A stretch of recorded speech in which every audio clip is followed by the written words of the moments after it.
Right. Welcome to Social Distillation, the submarine still of the internet, where we attempt to drop the bead and pour white lightning straight onto your brain. What are we talking today about? What are we talking about today? Yeah, that's how that sentence works. We might have a little bit of a potpourri here. Okay. But you said you were working on your workout program for your back while we were getting ready to do this. So I just ordered you a little something. Well, I'm in the process of ordering you a little something that might be useful. And this also might be good advice for our audience, since we do talk about the fitness stuff. I ordered you a copy of Back Mechanic. So these two books right behind me, Dr. Stuart McGill, are a lexicon of knowledge when it comes to back health and all the witchcraft behind it, and then some actionable items, but it's in very much academic speak. So he wrote a book for everyone else that basically says, if you want to know the other stuff, get my other two books. But here's what it means for you, and here's how you can implement it in your daily life. So yeah, but the other books have cool cadaver dissection pictures to show you the muscles. They're amazing books, but for those of us in the real world, sometimes I do struggle with putting together the action plan behind the observation. And I could from those two books, but when I saw he made this one, I was like, you know what? Let's take the guesswork out and make sure I was doing it right, because he is the number one guy in the world. It also always helps to have extra knowledge for extra coaching cues, because that's one of the things I struggle with is, all right, well, it's one thing to know how to do a thing. It's another thing to explain to someone how you do it. And every once in a while, you'll run into people who, 8 out of 10 times, this is the way I explain this. And then there are those two people that are like, I don't get it. And I'm like, I don't know how else to explain it to you. This is how I always explain things. Well, half of the benefit of one-on-one training is I can keep repeating things in different ways until somebody finally gets it. And in person, so instead of online or over Zoom or whatever, I can also keep showing it in different ways and talking about what I'm showing. So for someone like me, that's why I hate to go to the online forum in this kind of industry, because there's so much benefit and there's so much that can go wrong if someone doesn't get what you're saying. Yeah. But yeah, it definitely helps with the coaching cues. It has a full analysis where you can do a self-analysis to actually pinpoint the problem. Because one of his big beliefs, which I agree with, it's why I'm a fan of his, is there is no such thing as non-specific back pain. Doctors will diagnose non-specific back pain, and he says that's bullshit. That's a lazy doctor. And so he has a step-by-step process to narrowing the field down. Okay, is it a flexion? Is it a extension? Is it a shear force problem? Okay, so we've identified one of those, or maybe a little bit of all three. So then we move on to the next step. So he took the part that I have trouble with, making steps to solve a problem, the conscientious part, and laid out a plan for it. So I don't need to reinvent the wheel. I got the best in the world doing it for me. So, and my strength with coaching is the observation. I'm really good at gait analysis. I can watch you move. And we did the video where we did the knee analysis, right? So I can identify problems quickly. That part comes to me like that. But then writing the action on top of it, that's when I have to spend hours in front of a computer and doing research. So it's with things I haven't seen before, obviously. Things I've seen a million times, those programs come like that as well. But yeah, Merry Christmas, Happy Birthday, whatever we're closest to. Huzzah. Happy Easter or whatever. Where did I want to go with that? I think that was it. Just okay. This was an accident, by the way. For those that are used to me having more of a beard, I have two trimmer sizes, and one for right here because it grows so much thicker, and then one I used all over here because it's not as robust as this area. So I would use one size here, and then it's 2 millimeter here, and then it was like a 7 all the way around. And I got distracted when I was switching out the trimmer edges and put the 2mm back on after I had taken it off. And I was halfway up the side and I was like, there's a lot of hair coming off. And At least you didn't keep going. well, then I just had to even it out. So this is all the 2 now, and I had to do a 1 here, so it didn't look like I had a mustache and stubble. So you want the porn stash? No, so we're going with the Brad Pitt's 5 o'clock shadow till it grows back out, and then we'll go from there. So pay attention to what you're doing, people. Mistakes happen, and luckily this is just embarrassing and not life-threatening, like distracted driving or something. Yeah.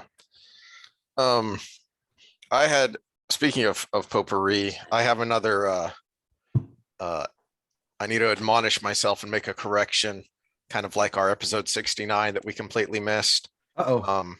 I don't even remember what it was in reference to, but I was making I remember making a reference to the scene from Major League 2, You Have No Marbles. Mhm. And I forgot to mention that baseball is stupid and Cleveland is dumber, because Is this what you wanted to complain about the other day? it's one of the things I wanted to complain about when I was texting you, because I was went to my parents for Easter, so sat around watching a lot of opening week, second week or whatever we're in of the baseball season. I had completely forgotten that not only did the Cleveland Indians change their name or change their mascot because Chief Wahoo was insensitive, they changed their name. Okay, first of all, what is insensitive about Indian? I disagree, but you can make the case for Redskin, because that could very well be seen as a pejorative term. But what the heck is wrong with Indian? They changed their name to the Cleveland Guardians, which is stupid. If they were going to change their name, they should. Now, I have no idea. I don't even know, because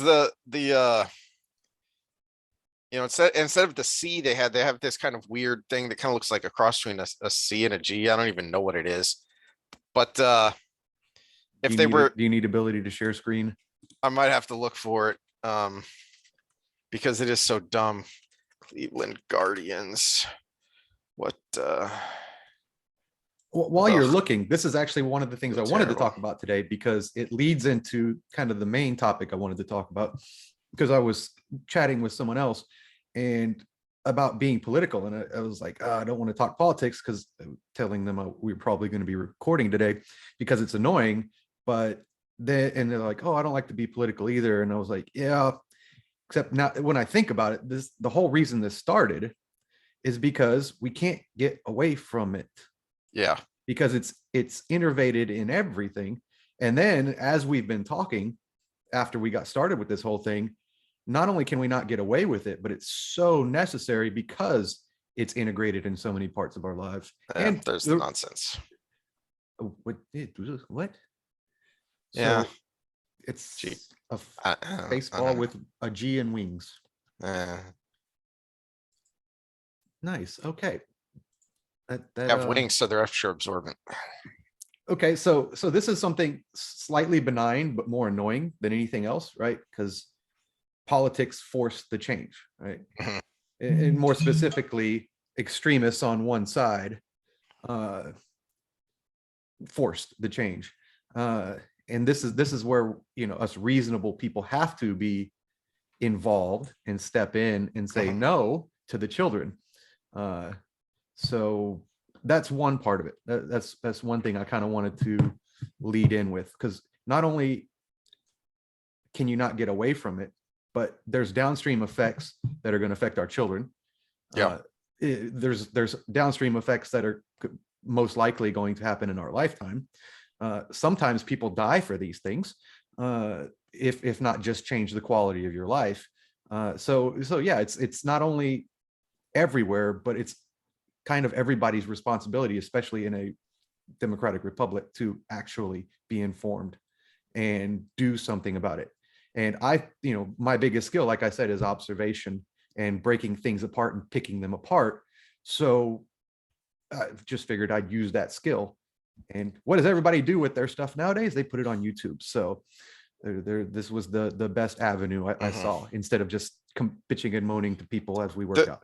Yeah, using this as an example of something that's silly but also matters, it is very useful, because we talked about this when I brought up all those facts about the Washington Redskins and where the name came from, and the overwhelming majority of fans didn't want the change. The overwhelming majority of American Indian, Native Americans didn't find the term offensive and didn't think it needed to be changed. It was a small group who didn't even like football, who were just political agitators, that pushed the change. You know, it's like McDonald's changing their menu to be more healthy to cater to people who don't go to McDonald's anyway. And it has actually affected their bottom line. It has they've slipped, and others, because it used to be McDonald's and then everybody else down here somewhere else. And one of the reasons other fast food joints have been able to catch up to McDonald's is because they slipped down with their menu changing PC nonsense, catering to people who don't go there anyway. And if you just sit back and do nothing, then you shouldn't be surprised when you get run over. Mm-hmm. If you're just standing in the middle of the street's a bad example. If some idiot is driving on the sidewalk and you don't do anything about it, you are eventually going to get run over. And that's what we have going on. That's why it's heartening that in some places you see, kind of parental revolts going on as people are showing up to school board meetings and giving the school boards an earful, or, voting them all out, running against them. Annoyingly, it's not happening enough. I heard yesterday a clip of I think it was the Oklahoma Attorney General, who had posted a video saying, I don't know what's going on with the Stillwater School Board, but they're not implementing. So because of things that have happened, specifically like in Loudoun County, which was a place in Virginia that had a big blow up around the school and was the origination of this idea that parents showing up to school board meetings were terrorists. This is where that letter came from. And it all stemmed from a guy who showed up to a school board meeting because his daughter had been raped by a guy who liked to wear dresses and going to the women's restroom. And the school board was hushing it up.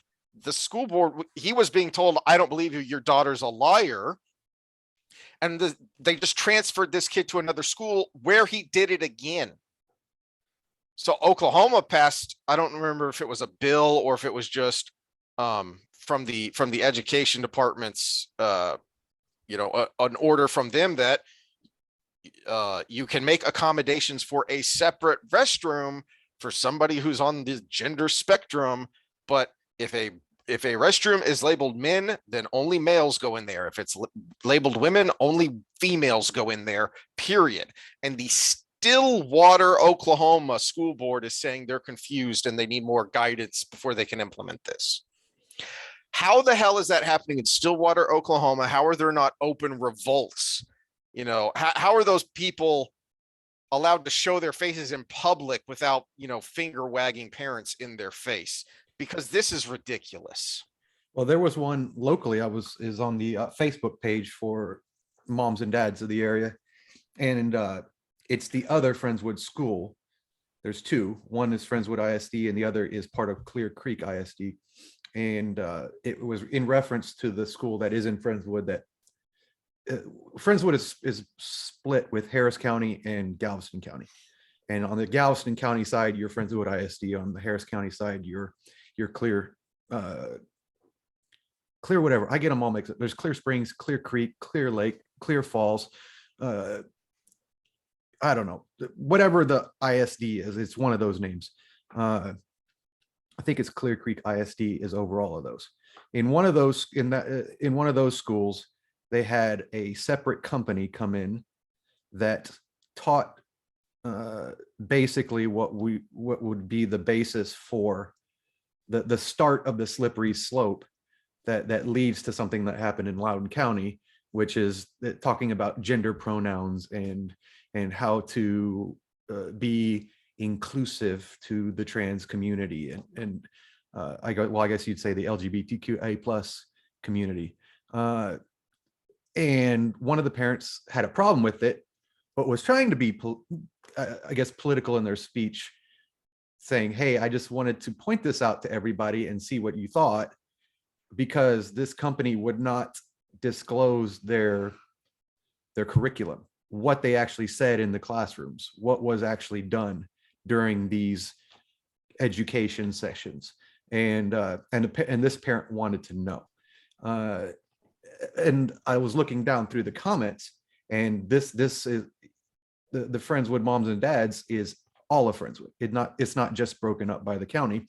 And I saw a lot of names that I'm familiar with going down the list, and every single one of these mommies, or at least the majority, so much that you couldn't almost find a counterexample to it, was, oh, if it's just about being polite, we should embrace this. And I'm going, Trojan horse. This, especially since this parent only wanted them to disclose the curriculum. They didn't want to say kick them out. They say, hey, what are you teaching my kids? And they refused to do it, and the school refused to release it. This is what that Florida bill was all about. It was all about, because I remember reading through it, and it specifically mentions third parties, and this is why, so that you cannot hide behind a private company and not tell parents what's going on with their own freaking children. This is leading to the main topic I did want to talk about, because we need to discuss, and I think this is the backdrop for, I think, a lot of talks we're going to have about education. What is the school's responsibility for a caretaker role and I guess an adult model role for these children? And I know you're a family first person, but I wanted to bring forward the fact that, especially in areas like inner city areas and lower income areas, a lot of kids don't have that.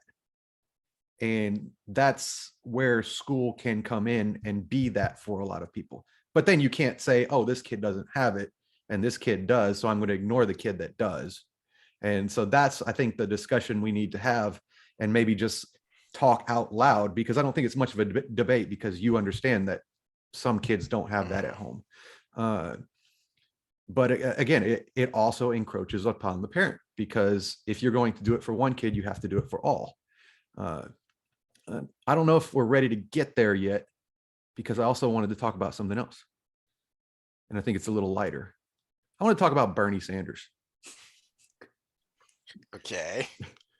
Yeah, I wasn't ready for the main topic yet. So let's derail us for a second, because he announced, it was either yesterday or sometime around there, that he's most likely, and there's a little code, if you've been paying attention to the Democratic Party, they're just, nobody's saying the quiet part out loud yet, but if Joe Biden doesn't run again, he's going to run again.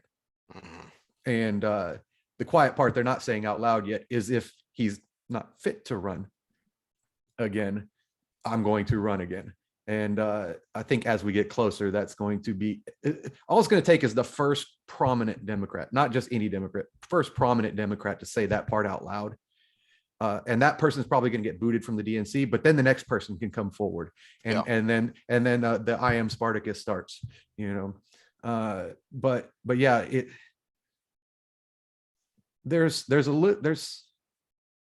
I like Bernie, even though I don't like his politics. Because if I was to give any socialist Democrat the benefit of the doubt, it'd probably be him. The good meaning socialist, democratic socialists, what they call themselves, right?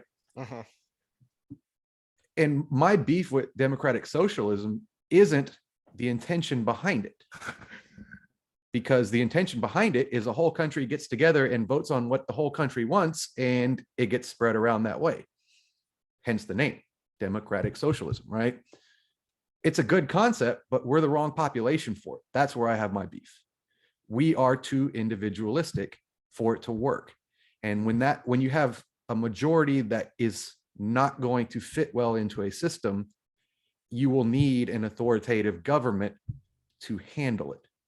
And that's where I think Bernie's wrong, because I truly believe he thinks it can happen democratically in this country because he thinks that way. Whereas someone like your kind of neo-libs on the other side, they know they have to force it. That's why they put somebody like Biden in office. Because and creepily is they know they have to force it, and they're okay with that because you're that wrong. You're a bad you're not actually, no, you're not just wrong. Okay. To Bernie Sanders, Ted Cruz is just wrong. When they had their debates against each other, which was great. It's, oh my gosh, two people debating things as used to happen. So to Bernie Sanders, Ted Cruz is just wrong. To the AOCs of the world, Ted Cruz is an evil person because he believes the way he does, because he won't go along with their agenda. Therefore, they are justified in using force to make him toe the line.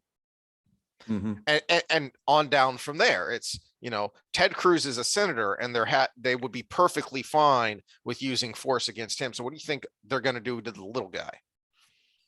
Yeah, so I have no problem with Bernie believing what he believes, and I just don't think it would work in this country. So I can't back him. But at the same time, I just wanted to bring that up because it's not a bad system. It's just the wrong place for that system. It works fine in Denmark. I don't know that I give him that much of the benefit of the doubt. Well, the Scandinavian model is not. So, well, my problem with the democratic socialism is either they're wrong or they're dishonest, because what they cite for democratic socialism is the Scandinavian model, which isn't socialism at all. Well, it's further in that direction, and it's realistically we're always going to have some degree of socialism because it's how much that population can stand. The problem with that, so the problem with that term is that socialism is a specific kind of economic philosophy. What people are using socialism to mean now in this context, in this debate, is a large welfare state. They're not necessarily the same things. They tend to go hand in hand, but they're not necessarily the same things. So I can't remember. I'm drawing a blank. It may have been. So there's like a Milton Friedman Institute. The website is Free to Choose, because that was his book. I think I may have found it there, or it may have been AEI. There's this really good documentary that was done a few years ago addressing this specific issue. And in a lot of ways, the economic structure of the Scandinavian countries is more free than the US. We may have a smaller welfare state, but we are actually more socialist in economic control. In the Scandinavian countries, for instance, there's no minimum wage. That is a very socialist thing, and they do not have a minimum wage. The part I remember from this documentary the most, though, that was the most interesting to me, is this guy in, I think it was Norway, had invented this airbag collar for bikers, for cyclists, so that you didn't have to wear a helmet. And it would sense a fall, and before you hit the ground, it would pop up this shell around your head. They could not sell the product in the United States because the regulatory codes were so specific about what a helmet was that they couldn't sell it in the United States. That's the difference between economic socialism or just a big welfare state. And one of the frustrating things to me is that it muddies the waters when we really need to be talking about pulling back the level of government control over things. And nobody wants to have that argument. I would say more specifically, rerouting it to where it needs to be. Because I think that might be part of the dysfunction as we're talking about this, because there is a, like I said, it is more of a democratic socialist state in Denmark versus here, but we do have a lot of socialist policies, but they're in a way that benefit the large corporations. Oh yeah. You know, we've complained about Medicare laws in previous episodes. How many Medicare laws benefit the large pharmaceutical companies, the large insurance companies as well? So it's kind of that mind fuck that gets created, because our versions of it are basically politicians and large corporations pulling a little sneaky on everybody, while the welfare state itself actually suffers. You know, because we have about 10% of our population with an IQ below 80, right? These people can't take care of themselves. That's a whole standard deviation away from the norm. And that people don't understand the difference between an 80 IQ and 100 IQ, you know, or even 110 IQ. It's almost non-functioning. And then there's a spectrum along there. There's people with a 20 IQ. I think the numbers mess people up sometimes, because you think, oh, 80, that's a B versus that's not bad. Well, that's not how the graph works. That's not how it works. No. 100 would be a B student, right? Typically in our system, it should be harder than that, but that's just my opinion. I say it should be harder than that, but the people who are lower on the spectrum should not be punished for it either. So we'll get that out of the way. But these people, the 10% of the population can hardly function on their own. They can barely hold a job.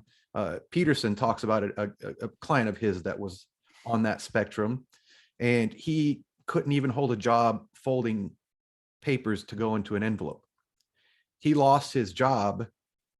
He lost a volunteer job to a nonprofit, i.e. he was not getting paid to be there, and he still lost his job. These are people that truly need this welfare state, because they need a place where they can not only have food, shelter, water, human interaction, but also with specialized, this is best place for a social worker type situation, to be able to help them have a sense of purpose, find something that they can do to benefit those around them and society as a whole. So this is a great use for a welfare state, but we don't have that. We to some degree, but most of it's done through nonprofits and private companies. So, but on the flip side, as we just mentioned earlier, Medicare laws benefit everybody but the patient, realistically, especially because they bleed over to other things. Like I complained about with my appointments. I have nothing to do with Medicare because I'm a private citizen with private insurance. Think you don't, but we've from a what I qualify for and all of that. But we understand how health insurance works, and you might not be on Medicare, but you are affected by Medicare because the schedule of how payments work is all based on Medicare. So it's all based on what Medicare will pay out.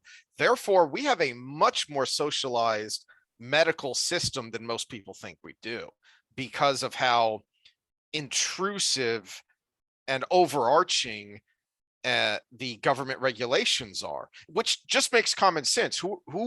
Who spends the most on healthcare? Old people. So if the government is paying for the overwhelming majority of people who are seeking healthcare, then the government controls healthcare. We had socialized. This is what's so infuriating about the debate about Obamacare, is so much of the rebuttal to it bought the premise, which was that we have a free market system and it's not working. Bull crap. We don't, and that's the problem. Well, and again, it's rerouting the responsibility, because as I've mentioned before, all insurance is socialist. The problem is the client or the insurance holder is being held more responsible than the insurance company. In this, the insurance companies have more say in prices and how things are negotiated than the actual patient. And so all the regulations on the patient, all the responsibilities on the patient, and there's very little oversight on the actual companies that handle it. A good example of this on this topic is you could solve a lot of cost problems with health insurance with a one sentence bill. Health insurance can be sold across state lines. Period. Done. That will never happen because the large companies, like the monopolies they have, there are a lot of states where only one company sells health insurance, because you have to establish yourself in 50 markets instead of just one. So that's why you don't see the same kind of variety in health insurance that you do in other insurance programs, because it's harder to do. But that will never happen, to your point, because they may outwardly complain about the government intrusion in their industry, but they actually like it because it benefits them and keeps them protected from an upstart coming in and taking over. It's why big corporations love minimum wage increases. McDonald's is fine with a $15 an hour minimum wage because they have the capital to automate a lot of their processes, and then the people they do hire, they can still pay those, and it keeps the next McDonald's from ever getting started, because the mom and pop burger shack can't afford to pay people $15 an hour. So again, it's not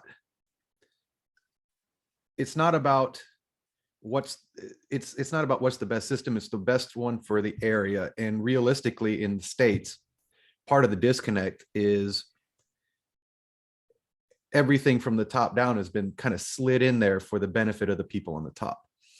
And that's why someone like Donald Trump becomes president, because he was a populist president. He was like, hey, this is what everybody's doing to you. You could have asked that he did more when he was in office, but that's the same thing on Bernie's side. He just has a different solution than Trump did. Yeah. Remember, when DC is less popular than gonorrhea, then you're going to elect the outsider who claims he's going to upend the system. Remember when we did the horseshoe thing, but we used the compass, where the authoritarian on one side was basically the same as on the other. It's just maybe a different reason. Yeah. Bernie and Donald were the same on the other end.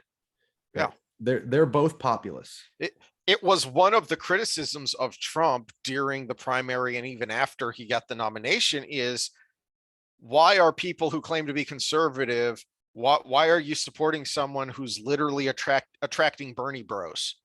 A lot of Bernie bros, once Sanders was out of the race, they either abstained or they moved to Trump. They didn't in large numbers support the next Democrat, because they had a completely different ideology. Well, and a lot of what Trump Hillary said spoke to them. It was Hillary. And when you talk about the main difference between Bernie and Hillary in the people they would attract, is Bernie, whether it's fake or real, played to the little guy, which I hope everybody knows is like the majority of the population in the United States. But it also is a good example of how we know how control is transferred in this. If it was just popularity, Bernie beats Hillary hands down. But the way they manipulate the money and the advertising and everything, the DNC's masters at that. They get their candidate they want no matter what. What where was I going to go with that? I think we might be beating a dead horse if we just keep on this topic, but it's related to what we wanted to go into, because then we go on to another system that is technically socialist, which is education. Yeah.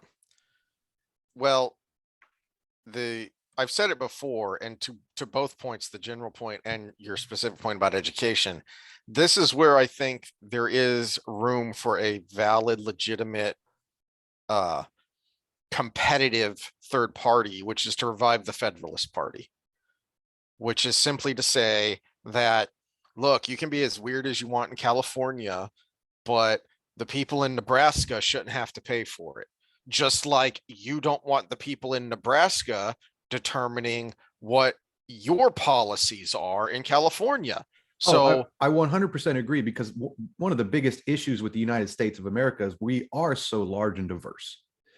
330 million people, and not you can split it by state, but even still, it's like Texas has basically 5 regions that could be separate states if you really think about it, by the way people live and how they go about their lives. You've got East Texas, you got South Texas, you got Central Texas, you got the Panhandle, and then you got West Texas, and every single one of them has extreme differences between them. Now we seem to get along, except for Austin's a little weird, but we seem to get along. But again, take the difference between Central Texas, which would you be considered Central? No, this is North Texas. North Texas. Okay, so North Texas, where you're familiar with, and Massachusetts, right? You're going to have a completely different thing, and there's nothing wrong with spreading it out a little bit to where Mass does their thing, New York does their thing. We kind of did it with COVID. Realistically, it was a good example of it, and all these states doing their own thing under an umbrella that says you can only go so far in each direction. Under an umbrella that kind of unifies it and what was the word? Facilitates a national defense and all of those things that the federal government could play a role in. But then you would get a clear view of which systems work best for which people. We're just too big and diverse. And to your point about just the practical inefficiency of government, if you are more of a big government safety net welfare system person, then you want that run as much as possible by the states, not the federal government, because the federal government is basically just a big money laundering scheme. We all send our money to Washington, it gets laundered around, and then they give us back less than half and say, aren't you so glad you have federal money to help you pay for this stuff? Yeah, and that's where it does get problematic, because we have a national currency and the feds are in charge of that. All the states would still be subject to the bull crap that happens up there on that level. Yes. Because well, that's a whole nother issue. Inflation would be universal, and this state would be bitching about this, and this other state would be bitching about another thing, as far as what the root causes are. And there would be, maybe some Aaron Burr's whacking people over the head with his cane in the legislature, and getting along those lines as far as behavior, because I can see the divisive part of that, but at the same time, it realistically might be a check and balance too, because the Fed would be less likely to do something that affects our inflation or deflation rates if it's going to cause basically a kind of feudal warfare amongst the states. So I don't know. I don't know if it'd be a check and balance or if it would be something that just causes more animosity, but that's looking to the future bias, where you can't really tell. You would hope, but at the least it would make our governmental bureaucracy more efficient by simply having fewer layers of it. Take the Department of Education, because you brought up education. How many people realize that the Department of Education was created in October of 1979? So we created, the United States of America created powered flight, the automobile industry, the moon landing, and the beginnings of the internet, the computer age, were all done before there was a Department of Education. Have we gotten smarter or stupider since 1979? Just objectively, if you look at test scores and results, we've gotten dumber. So why do we have a federal Department of Education? We got by for 200 years without it. Not only got by, but became the world's greatest superpower and then the world's lone superpower without a federal Department of Education. Why do we continually send off dollars to DC to get back 40 cents, which is, last I heard, I think is about what we get back if you carve out just, those taxes sent away for education purposes, and then what comes back via federal grants and whatnot from the Department of Education. Let me steel man the Department of Education, and then we'll tease out the things that probably were the main things that went wrong along the way. So you were right that to point out that these great things were happening in leaps and bounds in this certain period of time. But those great things were coming from a few people. It's the Pareto distribution. 80% of the advancement is done by 20% of the people. And at this time, when we're talking in the 70s, because this is where a lot of this stuff happened, again, we're talking the difference between private versus communal, right? Those 20% of people were part of elite institutions, which usually meant they were surrounded by wealth. We love to celebrate the story of the person who grew up humble and came up through the ranks and did his thing and invented something wonderful. But that we have a bias to that, to only look at those people and forget about the fact that still most of the advanced work being done is those that were brought up to do it from a young age. The elite class versus the normal people.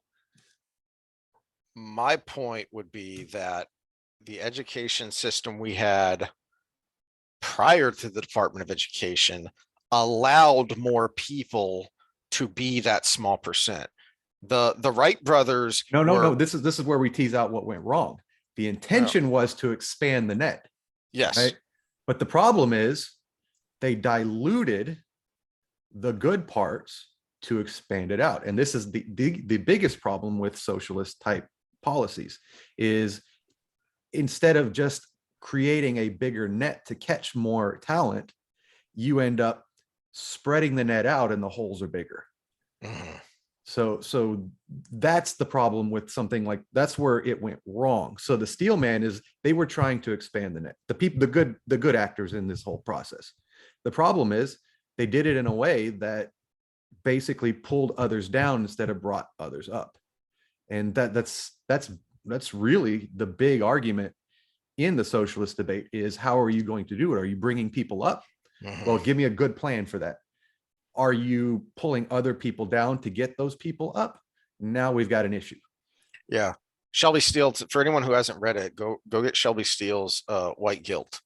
One of the best books that has been written on American sociology. And he talks about this. He talks about confronting people who were part of, the Great Society, which created a lot of the federal bureaucracy that we have now in order to implement welfare and equity programs.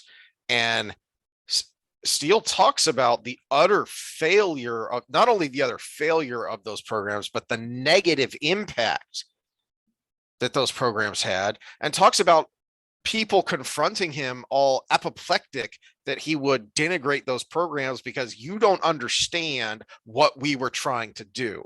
And Steele's point is, to hell with what you were trying to do. What did you do? What were the actual results of what you did? And here are the numbers. And he lays it out. It sucked. Well, it's poor foresight. And part of the poor foresight is using, say, one measurable as your measure of success.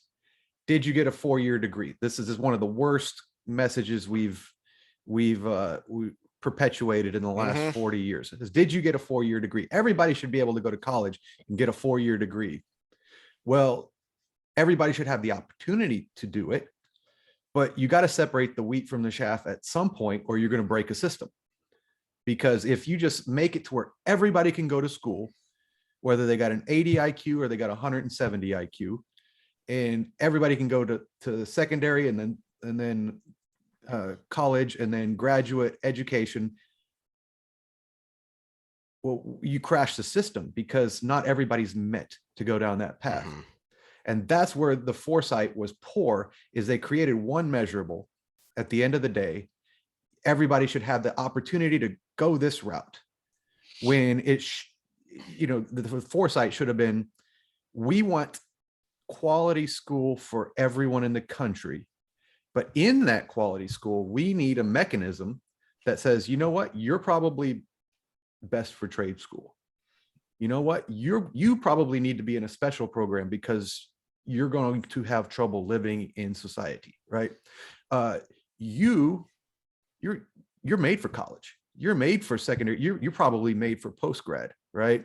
So something that separated that out without creating a system of shame in the process.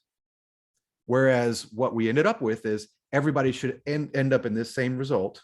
This is our measure of success, test scores and secondary education. And when you do that, you actually create a shame system. If I am not made for college, but that's the measure of success, well, I'm not successful unless I go to college. And it's the main reason we have this freaking student loan crisis. We have millions of people who had no reason going to university because that's not what they were built to do. But it's also not what they necessarily needed to do. One of the fallacies that's often brought up in this argument is the GI Bill, and the post World War II boom that is associated with it. Well, there are a number of fallacies there. First of all, one of the big reasons for the post World War II boom is that all of the other industrialized nations in the world had literally been bombed into rubble. Okay, that's one of the reasons there was a big American boom. We were the industrial engine of democracy for World War II. So we already had a leg up there. The other thing before that, also, the people who used the GI Bill earned the GI Bill. Okay, all right. If you stormed Normandy, yeah, you get the GI Bill. If you're some loafer living in your parents' basement, what did you earn for the public at large to pay for your education? How did you earn that? You didn't. Go storm Normandy. But the bigger point, the more practical point, is that not everyone used the GI Bill. Some people just went to work. And those who did were using it at a time when college was for advanced and technical skills that you could not get otherwise. So these are people who went, to be engineers and accountants, etc., and so forth. These weren't people going and getting humanities degrees.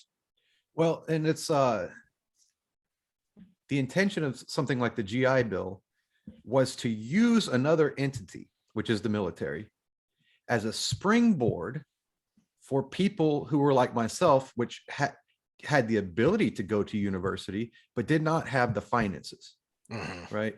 So that was the intention of the GI Bill, to help people change their economic status while serving their country. Yes. It's a sense of purpose, really, because you're doing something useful to earn your college education. You're not just borrowing money. Now, student loans have a place because I'm the biggest beneficiary from student loans, because I couldn't join the military because I have a heart condition. And I tried 3 times and they wouldn't take me. And after the 3rd time, 9/11 happened. And I said, whew, I might have, no pun intended, dodged a lot of bullets there. But someone like me who couldn't join the military, has an avenue to still go into higher education, which is where I belong. I could have made a living as a mechanic. I could have made a living as a laborer, but my number one asset is right here. And the disconnect was, again, we set the bar as everybody should have a 4-year degree or you're nothing in this country. So student loan companies were, let me preface this with a statement. Universities are not there to educate you. They're there to make money. And that's just the simple truth of it all. They make you take courses you don't need for what you're going to do because they make money. They put a good little slogan on it. It's exploring yourself, making sure you're getting in the right industry and all this stuff. But, reading Jane Eyre is not going to affect someone who's going into a STEM field and might be slightly autistic, except for their pocketbook, realistically. And then they created a bunch of BS degrees to accommodate the people who couldn't handle the real degrees that weren't made for law, that weren't made for STEM, that weren't even made for education, or I'm trying to think of useful marketing. They couldn't handle those higher level skills, so they made BS humanities degrees. Not all humanities are BS. Philosophy actually has its place and things like that, but liberal arts degrees, just to keep people on the roll, right? Just to keep people paying and get their degree, and student loan companies paying the whole time. Everybody's complicit in this, and it's a racket. It really is. And if I was to really say we should have student loan forgiveness, I would engage the argument if the universities had to pay it, not the taxpayers. The universities had to pay it, and in so having to pay it, they had to cut their admin in half. So universities are there to make money. In fact, part of the admin crisis, where most of the university money goes to administration. People don't know that. In every major university. Well, bring it on down the line. It's secondary education and elementary education too. We constantly harp about needing to spend more money on education. It is the number one budget item for municipalities and states, and it's pretty big from the federal government too. And if you look at the places where the most money per pupil is spent, places like New York, Detroit, Chicago, DC, what are all these places have in common? Their schools also suck.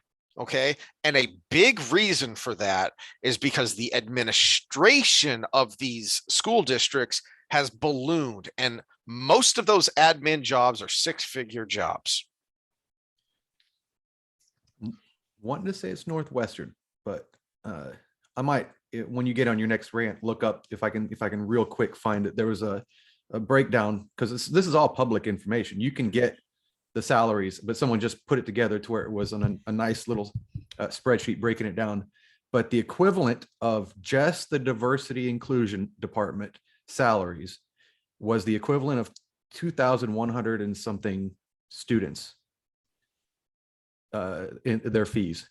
So, you got a college of what? Northwestern would be somewhere around 25,000. Probably just not quite as big as something like Oklahoma State, but still relatively large.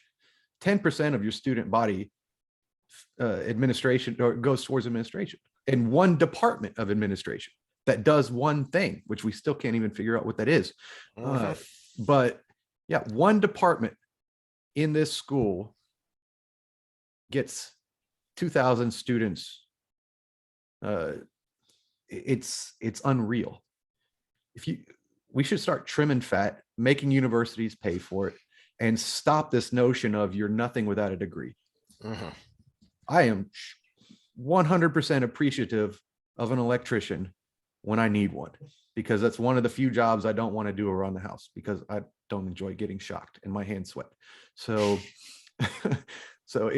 I blasted myself off a ladder when we were at the Lamarck house. we had an electrician out there and he did something and he didn't turn off the circuits when he did it. And I was like, you're not going to get shocked. He goes, oh no, as long as this switch is down, you're good. And so I was doing another similar job and I was like, oh, I saw him do it. So I had the switch down. Yeah, he didn't tell you if you cross these other two wires, even with the switch down, they're still gonna shock the hell out of you. And so I flew a couple feet off that ladder and had to replace the circuits and stuff. Oh, luckily your professional I had to call anyways. Luckily your brain is protected by a thick candy shell. Yeah. So I appreciate something like a good electrician, a good carpenter, a good plumber. We all appreciate these things and they get paid pretty damn well. Welders get paid a lot. And we demonize these things to some degree because, oh, you don't have a college education, you must be an idiot. It's like, no, that's probably the smart person because he makes more than me and has no student loans. I just heard the other day that Walmart is so desperate for drivers. They are now starting their truck drivers at just over 100,000. I think it was like 109. The average starting salary for a college educated person is just over 50,000 right now. So you can more than double your money if you just get a commercial driver's license and go drive at Walmart. It's not difficult economics. You've saturated the system. Yeah. Again, and that 50,000 is being held up by the people who are breaking the curve. With those technical degrees, the business degrees, the things that get you a good paying job right out of college. And then you have all the people who are underpaid because they're overeducated. Which creates an army of angry people who vote for Bernie Sanders. Because that is one of the parts on his platform I don't agree with is the student loan forgiveness, unless the universities pay for it. I have no problem distributing and in some ways punishing, as long as the people responsible are the ones getting punished. So much of what we argue about politically is okay, we can do this thing if you're going to do this thing that actually fixes the problem that created it in the first place. So you go back, we've talked about immigration before, and one of the hot button issues is some kind of amnesty. Well, okay, you might be able to convince the public and therefore their representatives to go along with some kind of amnesty if you look at the pictures of what's going on down on the Texas border, with the tens of thousands of people huddled under bridges and trying to rush the border. Okay, but what are you going to do about that? Because that's not going away so long as we continue to have the policies which we have now, which is to basically not have a policy. Well, and it's the sales, it's the selling points, right? Yeah. So if I was to be a politician, and I do slightly lean left on social issues, not as much on economic issues, but this is where I could justify leaning a little left, it's the sell, right? So if I wanted someone who made more money to pay higher taxes, the way I would do it isn't by rounding up a bunch of people to say tax the rich because they have more than their fair share or whatever. It would be to convince people with money that we're spending it on things that are good for them, that actually benefit them, like actually improving schools or actually improving our energy infrastructure without radical ideas, being transparent how I'm spending your money. Part of the right's problem with paying extra taxes is the fact that we don't know what the hell this $4,000 or $4 trillion bill is going towards, right? It's a 5,000 page document that nobody can read because it's in legalese. So the strategy for me, which I don't have the charisma to pull it off, but the strategy for me would be to convince people that it's actually going to good causes. And I think that's the disconnect, because rich people will pay money for things. Trust me, I'd listen to them talk. If you can afford me, you make more money than me. That's the general rule. And so I listened to them talk to each other, and I'm like, you spent that for that, but they were sold on the quality of what they spent it on. And even if it's a little benefit over something else, most of it's first world problems. But at the same time, if you convince them that there's substance to what they're paying for, people will pay money, including in taxes. But when you talk to them about raising their taxes and then you spend billions of dollars to Pakistan for women's studies, you've lost them. Mm-hmm. You've lost your crowd, because no amount of billions of dollars are going to change an extremely Muslim dominant state to treat their women more in a more Western way. It's just not going to happen. They're just going to take the money and run. And if that's something I have a passion for, then I'll donate to an NGO that's doing that. Mm-hmm. And how much of what we spend on the federal level could you say that about? That if somebody has a passion for that, let them donate to an NGO. Stop forcing all of us at gunpoint to pay for it. And when we talk schools, the biggest positive argument for charter schools with that crowd is the fact that the public school system sucks. And realistically, if you're in a nice area versus a not nice area, they still suck. Mm-hmm. We're in one of the best school districts in the state, and there's still kids being left behind. It still comes down to parental involvement, which is important, but at the same time, we need a better product. Part of that goes back to the universities too, because our education department starts there realistically.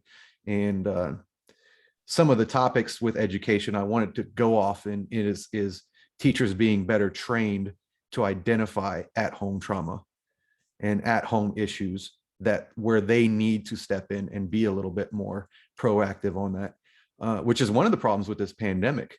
Child abuse went through the roof because one of the places that is most commonly reported is teachers seeing things in their students that are signs of child abuse. Mm-hmm. And in these places that for 2 years were out of school except on Zoom, parents were just getting away with it. And so that better education for the teachers to handle these things, more emphasis on it in school, because again, these are the kids that get left behind, are the ones that don't have the at-home structure that some other kids do.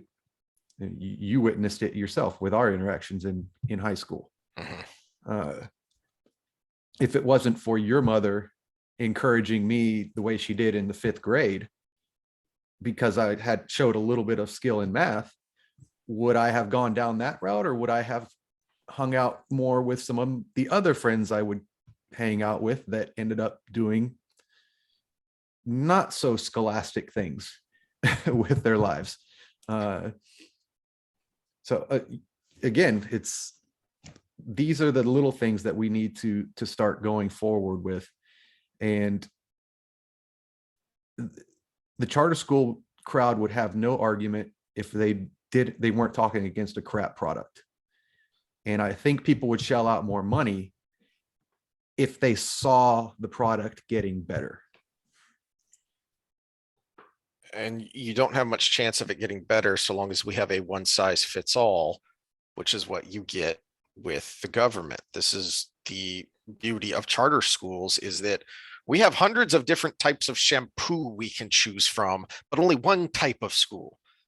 Unless you're really rich and can afford a good private school on top of the public school that we're all paying for.